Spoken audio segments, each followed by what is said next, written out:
E aí pessoal, aqui quem fala é o Guto e sejam bem-vindos a mais um vídeo. Hoje eu vou falar sobre um manhwa, é uma coisa que eu acho que eu não falei nenhuma vez aqui no canal.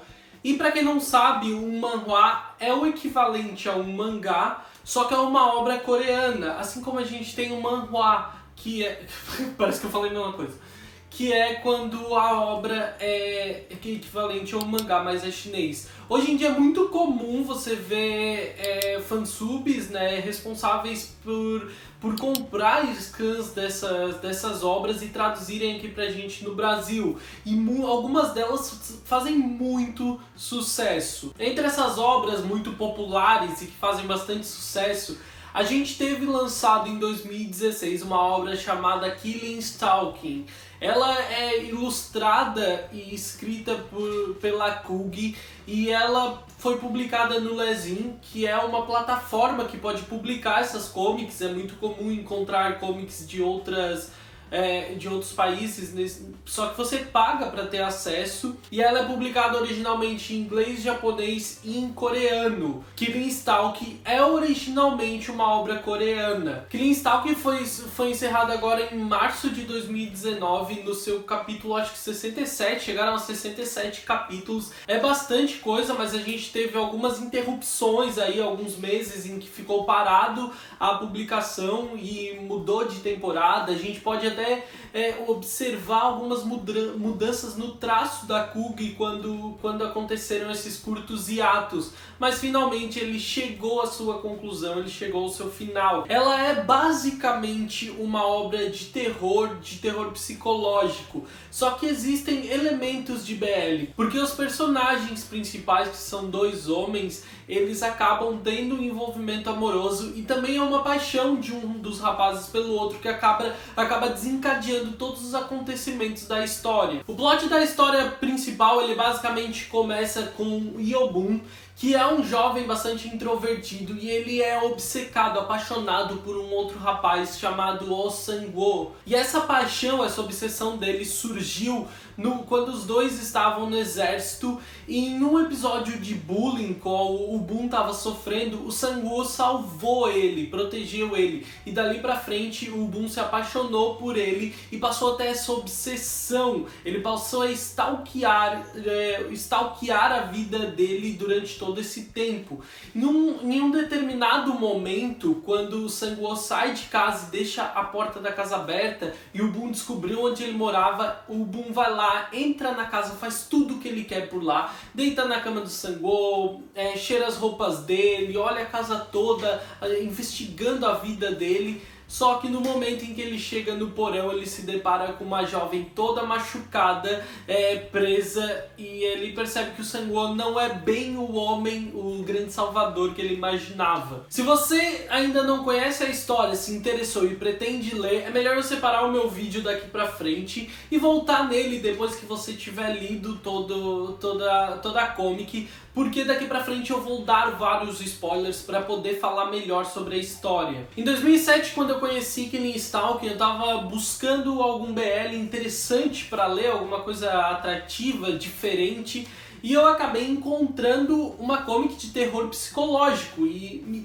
o fato de ter um romance BL junto de uma comic de terror psicológico me deixou muito curioso, porque são dois temas que eu gosto de consumir, são tipos de obras que eu gosto muito de consumir. Eu fiquei bem animado por ser um BL dentro de um terror psicológico, mas quando eu comecei a ler aquilo me decepcionou um pouco, porque o relacionamento dos dois não é nem de longe alguma coisa saudável. E não é nem basicamente porque o Sang-woo é um cara extremamente abusivo, mas a gente tem um relacionamento que vai ser construído ao longo da obra de um serial killer e um perseguidor, um stalker completamente doente. Então nenhum dos dois meio que é santo nessa história, de nenhum dos lados, de nenhuma das partes, aquilo começa de uma forma saudável. Durante toda a história, em diversos momentos, o relacionamento dos dois se confunde, entra em diversos conflitos. A gente não consegue distinguir bem em alguns momentos se a gente está vendo a relação do Stalker com com a sua vítima, ou se é o tal do serial killer que mantém uma vítima em cativeiro, ou se os dois estão tendo um relacionamento amoroso realmente. Os sentimentos do Sang-woo pelo Boom são os que se confundem mais em diversos momentos, só que logo que você começa a conhecer a história, você vai perceber que essa confusão toda e esses lapsos em que parecem que ele é apaixonado também pelo Boom são apenas coisas causadas por todo o trauma que ele tem da infância e adolescência dele, onde ele busca substituir a figura materna que envolveu a vida dele. Já quanto ao Boom, muitas pessoas acreditam que o personagem tenha desenvolvido síndrome de Estocolmo, só que eu discordo bastante aqui, porque o que a gente conhece, o pouco que a gente, não é nenhum especialista, entende, é que a síndrome de Estocolmo ela se desenvolve a partir do momento em que tu é mantido durante muito tempo em cativeiro e tu acaba desenvolvendo um relacionamento, sentimentos positivos, podem ser amorosos ou de amizade pro seu raptor. Só que aqui o Boom ele já tinha uma obsessão e uma paixão pelo Sang-woo, e todas as oportunidades que ele vê de fugir, ele tenta aproveitar elas. Não é como se ele não tivesse em momento nenhum tentando fugir. O tempo todo ele continua tentando fugir, só que ele nunca tem êxito nessas tentativas. A personalidade dos protagonistas, assim como o cenário e assim como o estereótipo que é construído em cima deles, ajudam muito a desenvolver toda essa perspectiva e todo esse caráter dominante que o Sang-woo exerce sobre o Boom, não só como raptor, como serial killer, como criminoso, mas no relacionamento amoroso que eles vão acabar desenvolvendo com o tempo, que, como eu já disse, diversas vezes ele se confunde muito. O Yobun, ele é um cara introvertido, estranho e sem graça, como ele mesmo chega a declarar em um determinado momento. Já o Sang-woo, ele é completamente o contrário. Ele é um cara muito bonito, com um corpo escultural, e ele tá sempre cercado de mulheres e também de homens que querem ser amigos dele. E as características deles para fortalecer esses estereótipos, elas são extremamente exageradas.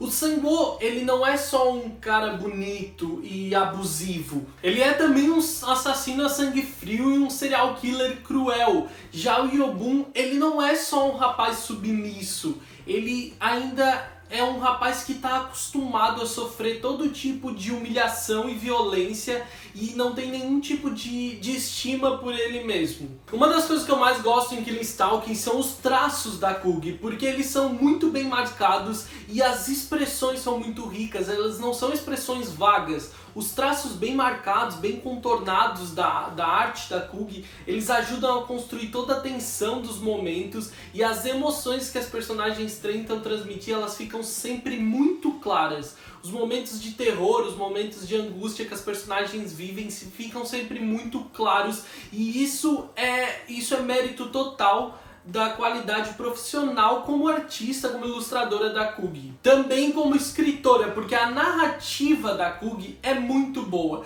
Ela, em determinado momento, ela chega a te conduzir a desenvolver bons sentimentos, a desenvolver um carinho pelo Sang-woo, a droga do assassino. Ela consegue te levar a isso ao longo da narrativa, te conduzir a isso, o que acaba entrando em conflito com a moral do leitor, porque a gente tem um assassino em série, a gente tem um prisioneiro que tem as pernas quebradas para ficar ali.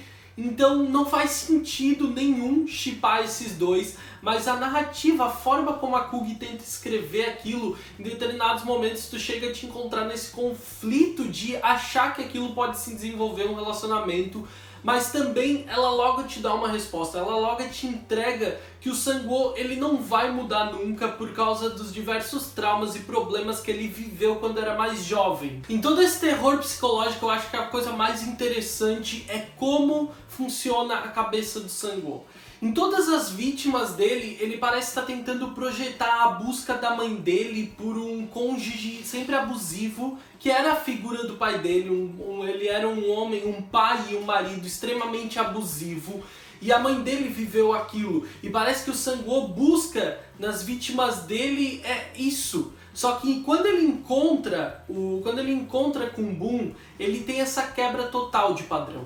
As vítimas antigamente, elas odiavam ele, elas odiavam completamente, elas gritavam, xingavam, diziam que iriam matar o Sang-woo quando eles se encontravam nessa situação. Só que o Boom, mesmo conhecendo a verdadeira face do Sang-woo, ele ainda amava ele e ainda queria ficar com ele. E aquilo acaba colocando o Sang-woo nessa situação complicada por causa que aquela cabeça conturbada dele não consegue buscar o que ele encontrou nas outras vítimas. As outras vítimas acabavam alimentando o papel de abusivo que o pai dele fazia quando xingavam e odiavam o Sang-woo, e ele conseguia alimentar aquele papel que ele acabava criando, a busca eterna da mãe dele. E como eu disse, o Boom quebrou completamente esse padrão. Essa situação, esse relacionamento que se desenvolveu acaba levando com o tempo o Sang-woo a uma espécie de redenção por causa dos traumas da infância dele,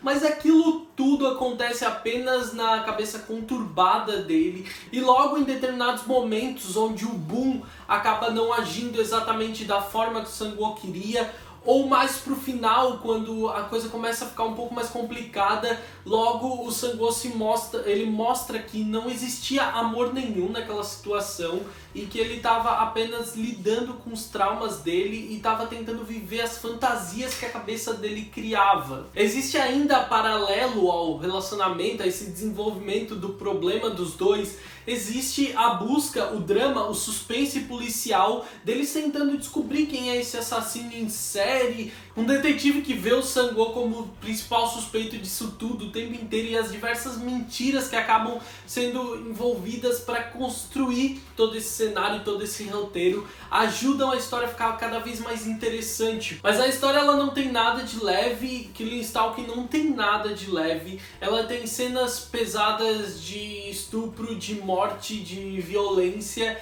e ainda tem as cenas de sexo consensual que também são bastante pesadas, não tem nada de fogo. Algumas cenas elas chegam a ser muito nojentas, porque o Sang-woo, ele é um cara completamente perturbado e ele faz de tudo para manter o Boom sempre assustado e sempre sob o controle dele. E agora o assunto mais polêmico da semana envolvendo Killing Stalking, o final. A grosso modo, o spoiler bem grande do final, se você não viu, para por aqui.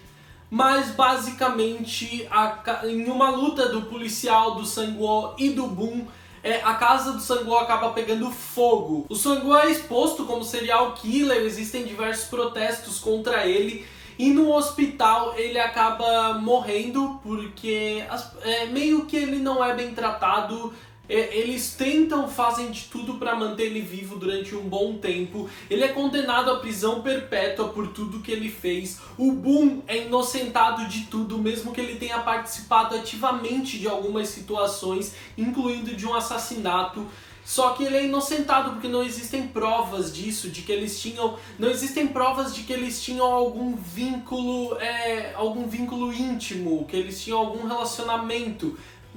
Toda a teoria, tudo que foi encontrado, basicamente leva a acreditar que o Boom era apenas prisioneiro do Sang-woo. Mas por causa das queimaduras e da situação dele, o Sang-woo ele não resiste e ele morre no hospital, e em segredo ele acaba sendo cremado. O Boom vai atrás dele e tenta descobrir o que aconteceu, e ele vai embora então para casa do Sang-woo com as cinzas, que chegando lá ele acaba deixando cair no chão, espalhando todas as cinzas. É um momento cheio de tristeza e desespero do Boom, que não faz sentido nenhum. A gente vê que gente, não existe amor naquilo, aquilo é só uma obsessão. Ele fica tão desesperado que ele sai correndo da casa e é atropelado. Então, pro final de Killing Stalking, os dois protagonistas morrem depois de tudo ter sido descoberto. Muitas pessoas não ficaram contentes com isso, algumas pessoas queriam que o Sang-woo ficasse na prisão e o Boom cometesse algum crime para ir viver com ele na prisão. Outros queriam que ele fosse outro corpo que tivesse sido retirado da casa e não ele. Diversos momentos, inclusive, eu acho que foi um objetivo da Kugui dar essas esperanças ao leitor de que porque existia no roteiro do último capítulo alguns momentos em que podiam levar a crer que isso estava acontecendo, que ele ainda estava vivo, ou que o Boom ia cometer alguma coisa e os dois iam viver juntos em outro lugar, mas não. Ambos morreram. Eu particularmente gostei desse final, porque não existe o que a Kugi podia fazer com essas duas personagens depois do que aconteceu, depois de toda essa situação. Eles teriam que ser tratados por psiquiatras, eles teriam que viver dessa forma o resto da vida e eles nunca iriam deixar que eles vivessem juntos novamente. E deixar eles soltos não faria sentido, ela teria que estragar todo o roteiro delas apenas para fazer isso funcionar. Então eu acho que esse final funcionou bem, eu acho que realmente a Kugi não tinha muito pra onde correr. Qualquer outra coisa que acontecesse como resultado final da história poderia estragar todo o desenvolvimento dela até aqui. Porque o grande drama que se desenvolveu em cima do relacionamento dos dois, depois de todos aqueles traumas, era enorme. Então esse final dramático, matando as duas personagens, eu acho que casa bem com tudo que foi construído até agora. Então ao longo desse vídeo eu acho que eu já dei várias das minhas opiniões, basicamente quase todas as minhas opiniões sobre Killing Stalking. Basicamente eu já dei muitas das minhas opiniões até agora, ao longo desse vídeo. E eu gostei de Killing Stalking, eu cheguei até o final dele, mas eu acho que basicamente por ser um terror psicológico e não por ser um BL. Eu acho que o grande plot, o auge dela é o fato de ser um terror psicológico.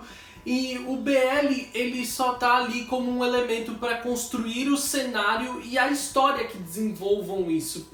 Até porque esse relacionamento deles não tem nada de saudável. Basicamente, se você quer uma drama e um terror psicológico para ler, com cenas bastante pesadas inclusive, mas com artes muito bonitas, como eu já disse, a Kugi é muito talentosa, leia Killing Stalking. Se você quer um bom BL pra ler, eu já indicaria diversos outros da minha lista, eu não indicaria Killing Stalking.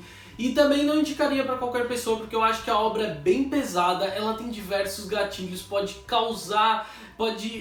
servir de gatilho em inúmeros momentos para diversas situações, diversas pessoas diferentes. Então Killing Stalking não é uma obra que eu vou indicar para qualquer pessoa.